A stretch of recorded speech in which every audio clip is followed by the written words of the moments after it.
నిన్న మొన్న నేను చూసిన ఒక కాంగ్రెస్ ఎమ్మెల్యే మాట్లాడుతున్నాడు, నేను బీఆర్ఎస్ ఎమ్మెల్యేలకు బీఆర్ఎస్ సర్పంచ్లకు ఇందిరమ్మ ఇండ్లు ఇయ్య అంటుండు. ఇందిరమ్మ ఇండ్లు ఇచ్చేది ఆయన చేతిలో ఏం లేదు. ఇందిరమ్మ కమిటీ ఒకటి పెట్టిండ్రు, కానీ అల్టిమేట్గా గ్రామ పంచాయతీ తీర్మానం లేకుండా ఎవరికి కూడా ఇండ్లు రావు. మొత్తం బాసులు మీరే ఉంటారు, సంతకాలు పెట్టేది మీరే. నెంబర్ 1 యాద పెట్టుకోండి. గ్రామ పంచాయతీ కింద తీర్మానం చేసి ఫలానా వాడు కాంగ్రెస్ వాడు కాబట్టి ఇచ్చిండ్రు, ఇది కరెక్ట్ కాదు అంటే కొట్టుడు పోతుంది, చెల్లదు కూడా చెల్లదు. మీరే బాసులు, మీరే కథానాయకులు తప్ప వాళ్ళ చేతులు ఏముండదు. అట్లాగే రేపు కొత్త పెన్షన్లు ఇచ్చేదున్నా, పెన్షన్లు పెంచేదున్నా, ఇంకేమన్నా కొత్త పథకం పెట్టేదున్నా లిస్టు పెట్టాలి. గ్రామంలో ఎక్కడ పెట్టాలి లిస్టు? గ్రామ పంచాయతీలో పెట్టాలి. పెట్టాలంటే ఎవరు పెట్టాలి? మళ్ళా మీరే, సర్పంచ్ గారు, ఉప సర్పంచ్, వార్డు సభ్యులు. మీరు లేని వాళ్ళది ఏం నడవదు. ఇన్ని రోజులంటే ఆటలు నడిచినాయి, మీరు లేకుండే సెక్రటరీలను అడ్డం పెట్టుకొని అధికారులను అడ్డం పెట్టుకొని ఆట ఆడినారు. ఇప్పుడు నడవయి. ఇంకా ఇప్పుడు మన వాళ్ళు 67 మంది గెలిచారు కాబట్టి మీరు ఎక్కడోళ్ళు అక్కడ ప్రజల కోసం గట్టిగా మాట్లాడతారు కాబట్టి తాండూరులో రేపటి నుంచి కథ మారుతుంది. ఇక వాళ్ళు నాకు తెలిసి అయితే ఈ ఎలక్షన్ చూసినాక, ఇక్కడ రిజల్ట్ చూసినాక జెడ్పీటీసీ ఎంపీటీసీ పెడతారని నేనైతే అనుకుంటలేను. ఎందుకంటే మన ప్రభుత్వం ఉన్నప్పుడు ఇప్పుడే సీనన్న చెప్పినట్టు అన్ని మనమే గెలిచినాం. కిందికేళ్ళ మీద దాకా మొత్తం గల్లీ టు ఢిల్లీ మనమే గెలిచినట్టువి. కానీ వీళ్ళ ప్రభుత్వం వచ్చినాక వీళ్ళకి నిజంగా ఎంత నిజాయితీ లేని మనుషులు అంటే, రేవంత్ రెడ్డి గారి ప్రెస్ మీట్ నేను కూడా చూసిన. మొదలు 5 నిమిషాలు ఏం చెప్పిండు? 66% వచ్చినాయి, ఇవన్నీ కూడా మా ముఖం చూసి వేసిండ్రు, మా పరిపాలనకు ప్రజలు ఇచ్చిన కితాబు అని మొదలు 5 నిమిషాలు చెప్పిండు. అటెన్క ఎవరో విలేకరు అడిగిండు ఒక 5 నిమిషాల తర్వాత, సార్ మరి చక్కగా రాలేదు కదా ఏం సంగతి అంటే, అవన్నీ మాయి కావే, అవన్నీ కింద ఊళ్ళలో లోకల్ పరిస్థితులు బట్టి ఉంటాయి, మాకేముంటుంది అని మొత్తం మాట ప్లేట్ ఫిరాయించేసిండు. ఒకటే ప్రెస్ మీట్లా ముందు 5 నిమిషాలు ఒక తీరుగా, ఆఖరికి ఒక తీరుగా. అందుకే నేను ఎప్పుడు చెప్తుంటా, రేవంత్ రెడ్డి గారిలో 2 మనుషులు ఉంటారు, ఒకడు రాము, ఇంకోడు రెమో. అపరిచితుడు. అప్పుడే గ్లోబల్ సమిట్ అని డ్రామా చేస్తాడు, పెద్ద 5 లక్షల కోట్లు వచ్చినాయి, 6 లక్షల కోట్లు వచ్చినాయి అంటాడు. మళ్ళీ అప్పుడే మనది బిచ్చ బతుకు, మనకి ఆడ పైసలు ఉన్నాయి, ఢిల్లీకి పోతే చెప్పులు ఎత్తుకపోతారు అంటున్నారు అని ఇంకో దిక్కు అట్లా మాట్లాడతాడు. ఎవలేందో నిజం అర్థం కాదు మనకు. కానీ ఒకటి మాత్రం వాస్తవం, ఇవాళ ఇందాక పెద్దలు చెప్పింది అక్షర సత్యం. ఇవాళ కాంగ్రెస్ ఎమ్మెల్యేలు చెప్తారు, మీరు నేను చెప్పుడు కాదు. ఆయన పాపం మహబూబ్నగర్ ఎమ్మెల్యే ఉన్నాడు, మీ పక్కకే ఉంటాడు ఆయన చెప్పిండు శ్రీనివాసరెడ్డి ఏమన్నాడు నిజాయితీగా, మా కాంగ్రెస్ గవర్నమెంట్లో మా ఎమ్మెల్యేలకి పైసలు దిక్కులేవు, పేరెంటాలకు పోతున్నాం తప్ప మాకేం పని లేదు పాడలేదు, ఏం చేయాలి అని ఆయన చెప్తా ఉన్నాడు. ఇంకొక ఎమ్మెల్యే చెప్పి ఏం చేసిండు, ఆయన ఎల్లారెడ్డి నియోజకవర్గ ఎమ్మెల్యే, కాంగ్రెస్ ఎమ్మెల్యే, ఆయన ఇక రేవంత్ రెడ్డి పైసలు ఇస్తలేడని చెప్పి అభివృద్ధి కోసం సీదా ప్రపంచ బ్యాంకుకు ఉత్తరం రాసేసిండు. ప్రపంచ బ్యాంకు నాకు 100 కోట్ల అప్పు ఇవా, మా ముఖ్యమంత్రి గారు ఇస్తలేడు అన్నాడు. కాబట్టి ఒకటి గుర్తుపెట్టుకోండి మీరు పక్కా, కాంగ్రెస్ ఎక్కడ ఉంటుందో ప్రోగ్రెస్ అక్కడ ఉండదు. కాంగ్రెస్ ఉన్నంతకాలం ప్రోగ్రెస్ మర్చిపోవుడే. ఇంకో 2 ఏళ్ళు మనకు కష్టాలు తప్పయి. కేసీఆర్ గారు ఉన్నప్పుడు గ్రామాలు ఎట్లుండే, ప్రతి ఊర్లో ఒక నర్సరీ, ప్రతి ఊళ్ళో మొక్కలు పెంచే కార్యక్రమం, ప్రతి ఊళ్ళో చెత్త తీసేందుకు ఒక ట్రాక్టర్, మొక్కలకు నీళ్లు పోసేందుకు ఒక ట్యాంకర్, ఆ చెత్త తీసి పారేసేందుకు ఒక దగ్గర వేసేందుకు డంపింగ్ యార్డ్. మనుషులు చచ్చిపోతే ఇదివరకు పొలాల కాడనో లేకపోతే వాక్ కాడనో చెరువు కాడనో దాన సంస్కారాలు చేసేది. కానీ కేసీఆర్ గారి ప్రభుత్వం వచ్చినాక వైకుంఠ ధామాలు ప్రతి ఊళ్ళో మనం కట్టుకున్నాం. అట్లే పిల్లలు ఆడుకునే తందుకు ప్రతి ఊళ్ళో క్రీడా ప్రాంగణాలు, పెద్ద మనుషులు వాకింగ్కి పోదలుచుకుంటే ప్రతి ఊళ్ళో పల్లె ప్రకృతి వనాలు. దేశంలో ఎక్కడ ఉన్నాయా ఇవన్నీ? ఎక్కడ? భారతదేశంలోని 28 రాష్ట్రాల్లో ఏ రాష్ట్రంలో ఈ పరిస్థితి లేదు. ఇది మనది మనం ఇచ్చుకుంటున్న సర్టిఫికేట్ కాదు. కేంద్ర ప్రభుత్వం ప్రతి సంవత్సరం ఉత్తమ పంచాయతీలకు అవార్డులు ఇస్తుంది. ఏం చేసినారు తెలుసా కేంద్ర ప్రభుత్వం వాళ్ళు? ఒక సంవత్సరం 22-21 అనుకుంటా, 2021-22 మొత్తం భారతదేశంలో సంసద్ ఆదర్శ గ్రామీణ యోజన అనే కార్యక్రమం కింద 20 ఉత్తమ పంచాయతీలు ఎక్కడున్నాయి అని లెక్కదీస్తే 20కి 20 తెలంగాణలో ఉన్నాయని చెప్పి కేంద్ర ప్రభుత్వం ప్రకటించింది. గది కేసీఆర్ గారు చేసిన పని.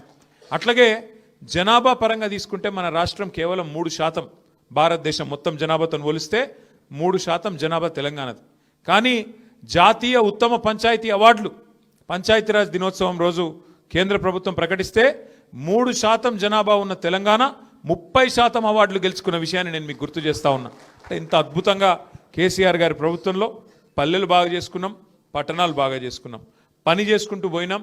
సరే, తాండూరులో కేవలం 6,000 స్వల్ప తేడాతోనే మనం ఓడిపోయినాం, పెద్ద మెజారిటీ ఏం కాదు.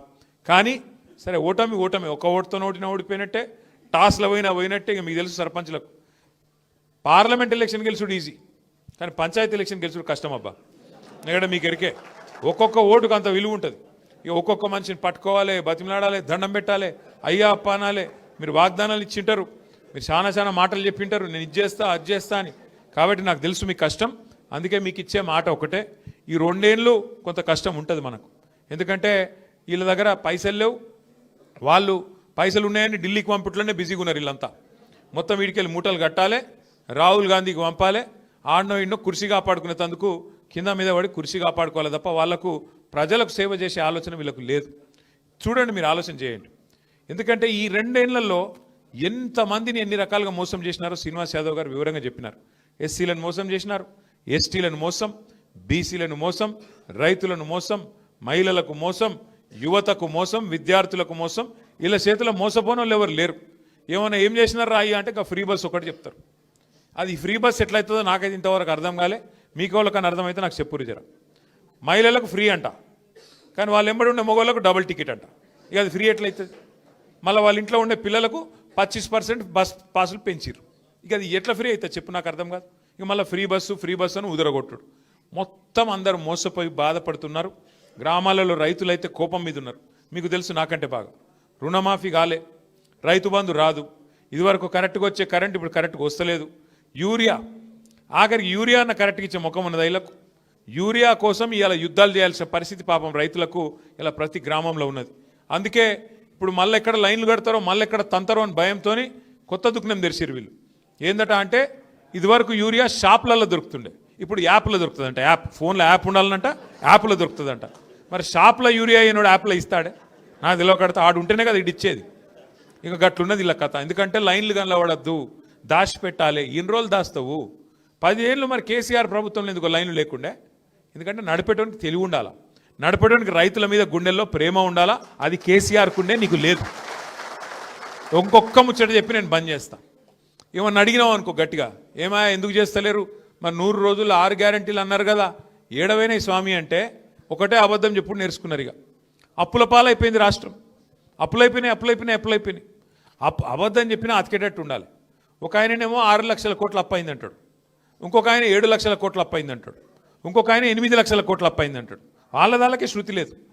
మరి కేంద్ర ప్రభుత్వం మొన్ననే ఒక ప్రకటన చేసింది పార్లమెంట్లో. ఒక బీజేపీ ఎంపీ గారు అడిగిండు తెలంగాణ ఆయన్ని, అసలు కేసీఆర్ గారు ప్రభుత్వం చేసిన అప్పు ఎంత అని అడిగిండు. అడిగితే కేంద్ర ప్రభుత్వం రిజర్వ్ బ్యాంక్ ఆఫ్ ఇండియా దగ్గర లెక్కలు తీసుకొని, కాగ్ లెక్కలు తెప్పించుకొని మొత్తం చాన్బీన్ చేసి పార్లమెంట్లో ప్రకటించింది. ఏమని ప్రకటించింది? 2014 జూన్ 2 నాడు కేసీఆర్ గారు ముఖ్యమంత్రి అయిన నాడు రాష్ట్రం నెత్తి మీద ఉన్న అప్పు 72,000 కోట్లు. కేసీఆర్ గారు డిసెంబర్ 3, 2023 నాడు రాష్ట్ర ప్రభుత్వం నుంచి జరిగిన నాడు ఉన్న అప్పు 3.5 లక్షల కోట్లు.